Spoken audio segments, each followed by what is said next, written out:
नमस्कार भाइयों और बहनों, मिलियनेयर ट्रेडर्स में आप सबका स्वागत है। आज निफ्टी की एक्सपायरी थी तो आइए देखते हैं हमने कौन सा ट्रेड लिया आज हमने एक ही ट्रेड लिया है निफ्टी में। आप शुरुआत के दो देख सकते हैं, एक बाय और एक सेल किया है, बाकी ऑर्डर्स हमने रिजेक्ट हो गए हैं और हमने एक छोटा सा प्रॉफिट कमाया है लगभग 160 रुपीज़ का।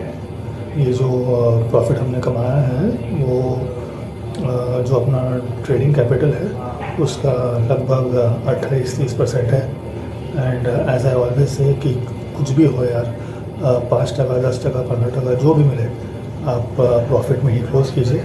तो 2 दिन के लॉस के बाद आज हमने छोटा सा प्रॉफिट कमाया है। और तो बड़ा प्रॉफिट नहीं है, बट अगर छोटे अकाउंट को हमें ग्रो करना है तो यही एक तरीका है इसे ग्रो करने का, स्मॉल बट कंसिस्टेंट प्रॉफिट्स, ठीक है ना। ऐसे रील्स को आप लाइक, शेयर और सब्सक्राइब ज़रूर कीजिए। आइए देखते हैं कल कौन सा ट्रेड हमें मिलता है।